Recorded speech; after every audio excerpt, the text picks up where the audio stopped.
Hi అండి. ఇవాల్టి video వచ్చేసి మంచి మగ్గం వర్క్ బ్లౌజ్‌తో అయితే మేము ముందుకొచ్చాను. అంటే మగ్గం వర్క్ కాదండి, కంప్యూటర్ వర్క్ బ్లౌజ్ కటింగ్. మీరైతే వీడియోకి లైక్ ఇచ్చేసేయండి, సపోర్ట్ చేయండి, సబ్స్క్రైబ్ చేసుకోండి. అలాగే హైప్ అనే ఆప్షన్ ఉంటుంది కూడా, హైప్ కూడా ఇచ్చేసేయండి.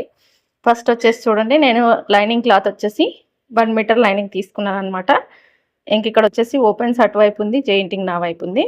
ఈ మగ్గం వర్క్ కానీ కంప్యూటర్ వర్క్ కానీ మనం సేమ్గానే కట్ చేస్తాం కదా, ఎలా కట్ చేసుకోవాలనేది ఇవాళ వీడియోలో చూసేయండి. మీరైతే లైక్ ఇచ్చేసేయండి. మీ నుంచి కోరుకునేది ఒక లైక్ మాత్రమే, ఒక వ్యూ మాత్రమే. మీరు చూస్తున్నారు కానీ లైక్ చేయట్లేదు. మీరు లైక్ చేస్తే వీడియో అనేది ఇంకొంతమందికి రికమెండేషన్ అవుతుందన్నమాట. చూడండి, ఫస్ట్ అయితే కింద హెచ్చు తగ్గులు లేకుండా నీట్గా ఒక లైన్ వేసేయాలి. వేసేసి కింద మొత్తం ఎక్స్ట్రాలంతా కట్ చేయాలి. మనం లైనింగ్ తడిపినప్పుడు కాటన్ లైనింగ్ అయితే ఇలా హెచ్చు తగ్గులు వస్తుందండి. మనం ఐరన్ చేసిన తర్వాత కట్ చేసేయాలి. నేను ఇది ఐరన్ చేసి చాలా రోజులు అవుతుంది, అందుకని మళ్ళీ కొంచెం ముడతలుగా ఉంది. ఇంక ఇప్పుడైతే స్టిచ్చింగ్కి పెట్టేసుకున్నాను. సైజ్ బ్లౌజ్ యొక్క బ్యాక్ పార్ట్ ఉంటుంది కదా, దాన్ని మిడిల్కి మర్చ్ చేసుకొని టైట్ కుట్ల దగ్గరకు ఒక మార్కింగ్, ఎక్స్ట్రా క్లాత్ వరకు ఒక మార్కింగ్, 1 ఇంచ్ ఎక్స్ట్రాగా పెట్టేసుకోండి. ఇప్పుడు వచ్చేసి బ్లౌజ్ యొక్క హైట్ చూడండి, బ్యాక్ డాట్ నుంచి షోల్డర్ వరకు హైట్ కూడా పెట్టేసుకోండి. మనం ఇక్కడ ఏం కట్ చేస్తున్నామంటే మగ్గం వర్క్ అనే వస్తుంది నోటికి. కంప్యూటర్ వర్క్ బ్లౌజ్, ఏ వర్క్ బ్లౌజ్ అయినా ఒకేలాగా కట్ చేస్తాం. నెక్కులు అనేది కట్ చేయమన్నమాట. హైట్ దగ్గరికి మార్కింగ్ ఇవ్వాలి, సైడ్ కుట్ల దగ్గరికి కూడా మార్కింగ్ ఇవ్వాలి. ఇచ్చిన తర్వాత ఇప్పుడు వచ్చేసి చెస్ట్ లూజు అలాగే చంకదింపు చూడండి. చంకదింపు కింద ఖర్చు వదిలేసుకొని పైన ఖర్చుతో సహా కలిపి పెట్టేసుకోండి. చంక కింద మనం హ్యాండ్ జాయింట్ వేస్తాం కదా, అక్కడ వరకు. ఇప్పుడు వచ్చేసి బ్యాక్ పార్ట్ మిడిల్కి మట్ చేసుకొని బ్యాక్ నెక్ చెక్ చేసుకోండి. కింద ఖర్చు వదిలేసుకొని చూడండి, ఎక్కడికి వచ్చింది అక్కడికి మార్కింగ్ ఇచ్చేసేయండి. ఇచ్చేసిన తర్వాత ఇప్పుడు వచ్చేసి చెస్ట్ లూజు ఫస్ట్ నుంచి చంక కింద కుట్టు వరకు లాగినట్టుగా చూసేసుకోండి, వస్తుంది చెస్ట్ లూజ్ అనేది. నేను కుట్టే ప్రతి బ్లౌజ్ అలాగే చెక్ చేస్తాను. చూడండి, 8 మీద ఒక గీత అలా ఉందన్నమాట. పెట్టేసుకుంటున్నాను, ఇక్కడ 8 ఇంచులు పెట్టేసుకుంటున్నాను. ఈ విధంగా పెట్టేసుకుంటే మనకు చెస్ట్ ఎంత, 32 ఇంచుల చెస్ట్ లూజు. నడుము లూజ్ ఎంత ఉందో కూడా చూసేసుకుందాం. నడుము లూజ్ వచ్చేసి 7.5 అంటే 7.5 4 భాగాలుగా ప్లస్ చేసుకుంటే వచ్చేది నడుము లూజు. నడుము లూజ్ వచ్చేసి 30 ఇంచులు అనమాట. చెస్ట్కి నడుముకి 2 ఇంచులు మాత్రమే తేడా ఉంది. ఇంకా నెక్ లూజ్ వచ్చేసి పైన వచ్చేసి 2 ఇంచెస్ పెడుతున్నానండి, చిన్న సైజే కదా. కింద వచ్చేసి 2.5. ఇది నేను మెజర్మెంట్ ఇచ్చి వర్క్ వేయించాను అనమాట. ఇంకా దీనికి చిన్న మిస్టేక్ అయితే జరిగింది, షార్ట్ వీడియోలో చెప్తానులేండి. ఇప్పుడైతే బ్యాక్ నెక్ మార్కింగ్ వేసాను నేను, అంతే. ఇది కట్ చేయను అనమాట, ఎందుకంటే లోడింగ్ తిప్పుతాం కదా మనం దానికి. ఇప్పుడు వచ్చేసి షోల్డర్, సైజు బ్లౌజ్ యొక్క షోల్డర్ ఎంత ఉందో అంత మార్కింగ్ పెట్టేసుకొని ఖర్చుతో సహా కలిపి పెట్టేసుకొని చంకదింపు కూడా మార్కింగ్ ఇచ్చేసేయండి. ఈ విధంగా ఇక్కడ ఆమ్ రౌండ్ దగ్గర 1.5 ఇంచులు పెట్టేసుకొని రౌండ్ తిప్పాలన్నమాట. చూడండి, ఇక్కడ 1.5 ఇంచులు పెట్టేసుకుంటే మనం స్టిచ్చింగ్ చేసేసరికి 1 ఇంచ్ అవుతుంది. ఈ విధంగా లైన్ వేసేసుకొని ఇంకా ఆమ్ రౌండ్ అయితే చెక్ చేసుకోవాలి సైజ్కి ఎంత ఉందని. బ్యాక్ పార్ట్ అనేది ఫటాఫట్మని చెక్ చేసుకుంటే ఫ్రంట్లో పెద్దగా మెజర్మెంట్స్ ఏమీ ఉండవు కాబట్టి బ్లౌజ్ కటింగ్ ఈజీగా అయిపోతుంది అనమాట. బ్యాక్ అనేది పర్ఫెక్ట్గా కట్ చేయాలి. నాకు ఆమ్ రౌండ్ కూడా కొంచెం అంటే కొంచెం తగ్గిందండి, ఇంకా అందుకని నేను ఇంకొక 1/4 ఇంచ్ కిందికి దింపి మళ్ళీ మార్కింగ్ వేసేసుకొని చెక్ చేసుకుంటున్నాను అనమాట. చూడండి, ఒక్కొక్కసారి ఇలా జరుగుతూ ఉంటుంది. ఇలా తగ్గినప్పుడు పెంచుకోవాలి, ఎక్కువైనప్పుడు తగ్గించుకోవాలన్నమాట. చంక అనేది కరెక్ట్గా ఇస్తేనే బ్లౌజ్ సెట్ అవుతుంది అనమాట. చంక ఎక్కువగా ఇచ్చేస్తే బ్లౌజ్ అనేది ఫ్రంట్ పార్ట్లో ముడతలు వస్తాయి, చంక కింద ముడతలు వచ్చేస్తాయి అనమాట. ఇప్పుడు షోల్డర్కి ఎదురుగా బ్యాక్ డాట్. ఇక్కడ నేను ఫాస్ట్గా కట్ చేస్తున్నాను ఇక్కడ, ఎందుకంటే ఆ బ్లౌజ్ ఆ రోజు ఇచ్చేసేయాలన్నమాట.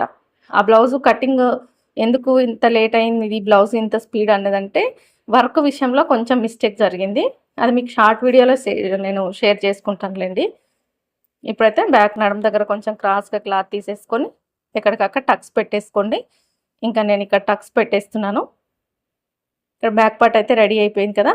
ఇంకా ఈ నెక్కుల దగ్గర మిడిల్లో మనం షోల్డర్కు మార్కింగ్ ఇచ్చాను చూడండి, అక్కడ ఖచ్చితంగా టక్స్ పెట్టేసుకోవాలి.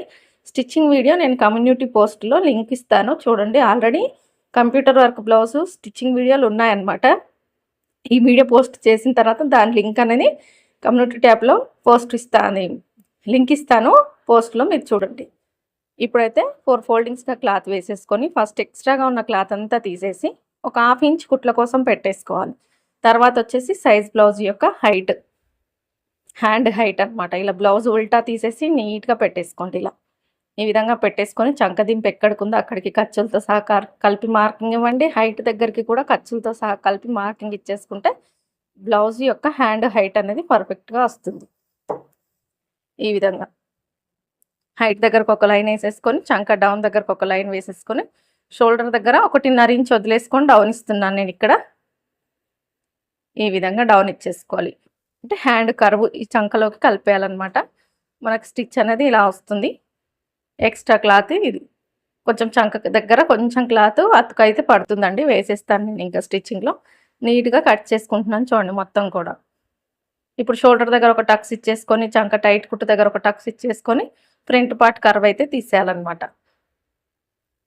చూడండి షోల్డర్ దగ్గర ఒక 1 ఇంచ్ వదిలేసుకొని చంకకు టైట్ కుట్టుకు మధ్యలో 3/4 ఇంచ్ లోతు ఉండేటట్టు తీసేసాను. ఇది టక్స్ ఇచ్చేసుకుంటున్నాను. ఇది ఫ్రంట్ పార్ట్కి వేయాలని గుర్తు కోసం అనమాట. ఇంకొచ్చేసి మనకు బ్యాక్ పార్ట్ అయిపోయింది, హ్యాండ్స్ అయిపోయాయి. నెక్స్ట్ వచ్చేసి ఫ్రంట్ పార్ట్. చూడండి ఫ్రంట్ పార్ట్ కూడా కట్ చేస్తున్నాను ఇక్కడ. ఫ్రంట్ పార్ట్ కోసం క్లాత్ నీట్గా వేసేసుకొని, చాలా అర్జెంట్ ఉందండి ఆ బ్లౌజ్. ఐరన్ బాక్స్ ఏమో ఇంట్లో ఉందన్నమాట. ఇది ఆల్రెడీ ఐరన్ చేసిన క్లాతే, కానీ ఇంకా ఇక్కడికి ఒక ఐరన్ బాక్స్ అయితే తీసుకోవాలి. కరెంటుతో ప్రాబ్లం ఉందన్నమాట. అంటే స్విచ్ బోర్డులు ఎక్కడ పెట్టాలో తెలియట్లేదు. ఇవన్నీ గోడలు కాదనమాట నా చుట్టూ ఉన్నది గ్రిల్స్. కాబట్టి నేను ఇక్కడికి ఐరన్ బాక్స్ తేలేకపోతున్నాను. ఖచ్చితంగా ఇక్కడికి ఒక ఐరన్ బాక్స్ తీసుకున్న తర్వాత ఇంకా నీట్ ఫినిషింగ్తో చూపిస్తాను అనమాట. కానీ లైనింగ్స్ అయితే నేను ఐరన్ చేస్తానండి, కాటన్ అయితే. ఇప్పుడైతే బ్యాక్ పార్ట్ వేసేసుకొని మొత్తం చుట్టూరా లైన్ వేసేసుకోవాలి. ఫస్ట్ వచ్చేసి బ్యాక్ పార్ట్ ఎలా ఉందో అలా వేసేసుకొని, ఇంక ఇక్కడ ఫ్రంట్ పార్ట్ కోసం మనం ఇక్కడ 2 ఇంచెస్ దగ్గర మార్కింగ్ ఇచ్చాం కదా, అక్కడికి ఇలా లైన్ వేసేసుకొని ఫ్రంట్ కర్వ్ అనేది తీసేయాలన్నమాట.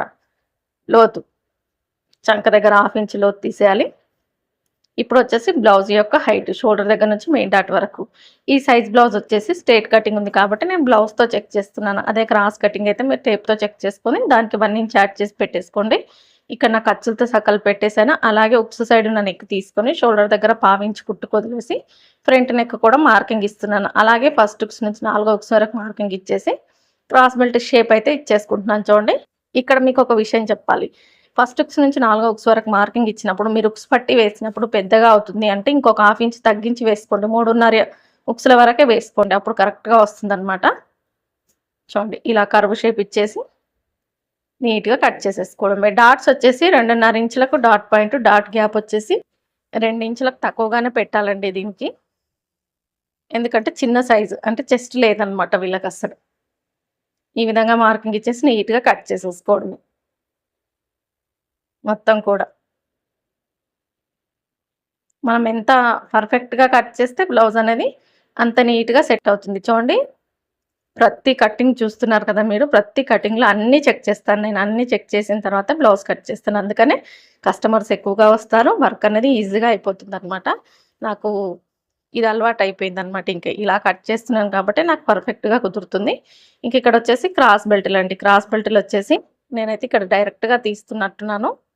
వీడియో తీసి చాలా రోజులైంది, టైం లేక వాయిస్ ఇవ్వలేదన్నమాట. మీరైతే సైజ్ బ్లౌజ్ యొక్క క్రాస్ బెల్ట్ ఉంటుంది కదా, అది పెట్టేసుకొని ఖర్చులతో సహా కలిపి మార్కింగ్ ఇచ్చేసి కట్ చేసుకోండి. నేను ఇక్కడ రోజు కట్ చేస్తుంటాను కాబట్టి తెలుస్తుంది అనమాట. దగ్గర దగ్గర ఒక 15-14 సంవత్సరాల అనుభవం అనమాట. అందుకని ఫటాఫట్ మనం కట్ చేస్తాను. వీడియో కోసమే మీకు క్లియర్గా చూపిస్తూ ఉంటాను అనమాట. ఇప్పుడు మనం కట్ చేసింది వర్క్ బ్లౌజ్ కాబట్టి లైనింగ్ ఒకటి చూపిస్తే కుదరదు, మెయిన్ క్లాత్ కూడా చూపించాలి. చూడండి మెయిన్ క్లాత్లో కొన్ని మిస్టేక్స్ ఉంటాయన్నమాట, అవి చూసుకొని కట్ చేయాలి మనము. ఇది మనం వేయించాం కాబట్టి కరెక్ట్గానే ఉంటుంది. అదే మనం బయట కొనుక్కొచ్చుకుంటే చాలా తేడాలు వచ్చేస్తాయి అనమాట. అప్పుడు మనం కరెక్ట్గా కట్ చేసుకోవాల్సి ఉంటుంది. ఇలాంటి కొనుక్కొచ్చిన బ్లౌజెస్ కట్ చేసిన వీడియోస్ కూడా మన ఛానల్లో ఉన్నాయన్నమాట, చాలా ఉన్నాయి. ఇదైతే వేయించింది. ఇప్పుడు చూడండి 2 నెక్కులు ఇలా మిడిల్కి మార్చేసుకొని బ్యాక్ నెక్ ఇది సమానంగా పెట్టేసుకొని ఇప్పుడు బ్యాక్ పార్ట్ కట్ చేసేయాలి. ఇక్కడే ఈ షోల్డర్ దగ్గర కరెక్ట్గా చూసుకోకుండా ఎగుడు దిగుడుగా ఒకటి అటు ఒకటి ఇటు పెట్టి కట్ చేస్తారనుకోండి బ్లౌజ్ అనేది పాడైపోతుంది. కాబట్టి చూసుకోవాలన్నమాట. ఇంకా చుట్టూరా కొంచెం ఎక్స్ట్రా క్లాత్ అయితే ఖచ్చితంగా ఉండాలి.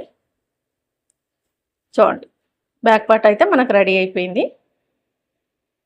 ఇక్కడ వచ్చేసి హ్యాండ్స్ కట్ చేసుకుందాం. ఇంకా మిగిలిన క్లాత్లో అంటే మనకు ఒక సైడ్ బ్యాక్ ఒక సైడ్ హ్యాండ్స్ అలా వేస్తారు కదా, ఈ హ్యాండ్స్ కూడా ఒక సైడ్ ఎక్కువగా ఒక సైడ్ తక్కువగా ఉంటుంది. చూసుకోండి క్లాత్ అనేది ప్లెయిన్ క్లాత్ ఉంటుంది కదా, అది ఒక సైడ్ ఎక్కువగా ఒక సైడ్ తక్కువగా ఉంటుంది.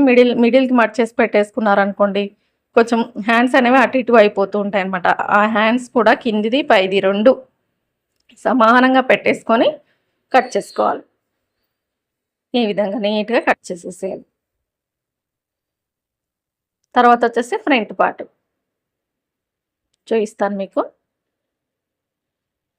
ఫ్రంట్ పార్ట్ కూడా కొన్నిసార్లు క్రాస్గా వేస్తుంటారు, కొన్నిసార్లు స్ట్రేట్గా వేస్తుంటారు. మీరు వేసే దాన్ని బట్టి లైనింగ్ కట్ చేసుకోవాలి. ఇక్కడ వచ్చేసి ఇది క్రాస్గానే కట్ చేశారనమాట, అందుకని నేను క్రాస్గా మార్కింగ్ వేశాను. ఇక్కడ మీకు ఇంకొక నెక్ కనిపిస్తుంది కదా, అది ఏమైంది ఏంటి ఎందుకు అలా వచ్చింది అనేది నేను షార్ట్ వీడియోలో షేర్ చేసుకుంటానండి. ఇక్కడైతే మళ్ళీ లెంతీగా అయిపోతుంది. ఇప్పుడు వచ్చేసి ఫ్రంట్ పార్ట్ కూడా కట్ చేసేస్తున్నాను. మీకు ఈ వీడియో ఎంతో కొంత యూజ్ అయింది, నచ్చింది అంటే లైక్ చేయండి, సపోర్ట్ చేయండి, సబ్స్క్రైబ్ చేసుకోండి. చూసిన ప్రతి ఒక్కరు ఒక 1000 మంది చూస్తే ఒక 100 లైకులు కూడా ఉండవండి. 20, 30 ఉంటే ఎక్కువ అనమాట. మీరు చూడగానే ఒక లైక్ ఇచ్చేస్తే నా వీడియో అనేది ఇంకొంచెం ముందుకెళ్తుందనమాట. మీరు లైక్ ఇస్తారని అనుకుంటున్నాను. వీడియో చూస్తున్న ప్రతి ఒక్కరికి థ్యాంక్ యూ సో మచ్ అండి. ఇక్కడ వచ్చేసి నేను మధ్య మధ్యలో నేర్చుకునే వాళ్ళ డౌట్లు క్లియర్ చేస్తూ వర్క్ చేస్తున్నాను అనమాట. ఇంకా కటింగ్కు పెట్టుకున్నప్పుడు వాళ్ళకి ఏమైనా డౌట్లు వచ్చినప్పుడు అడుగుతూ ఉంటారు కదా, అటు పక్కకు వెళ్తూ ఉంటాను. ఇంకా అలా జరుగుతూ ఉందన్నమాట. ఈ ఎండ వేడికైతే అసలు స్టిచ్చింగ్ చేయలేకపోతున్నాం మేమైతే. దానికి సంబంధించి వీడియో కూడా ఒకటి తీసానులేండి, పెడతాను ఖచ్చితంగా. నేను అసలు ఎలా స్టిచ్ చేస్తున్నాను, ఈ ఎండకి ఎలా ప్లాన్ చేసుకుంటున్నాను అనేది చూడండి. ఇంక మొత్తానికి కటింగ్ అయిపోయింది. మిగిలిన క్లాత్లో క్రాస్ మిల్ట్లు వచ్చేస్తాయి. ఆ నెక్ అయితే వేస్ట్ అయిపోయిందండి. ఇంకా కొంచెం వెడల్పు ఎక్కువైపోయి మళ్ళీ వేయించాల్సి వచ్చిందనమాట. కొంచెం చూసుకోకుండా సైజ్ చూసుకోకుండా వేశారు. సైజ్ పోవడం వల్ల అలా జరిగిందనమాట. ఇంక మళ్ళీ సైజ్ ప్రకారం ఇంకొక క్లాత్ ఒక 1/2 మీటర్ తీసుకొని వేయాల్సి వచ్చింది. నష్టమైనా భరించాలి కానీ కస్టమర్ దగ్గర నుంచి మాట రాకూడదనమాట.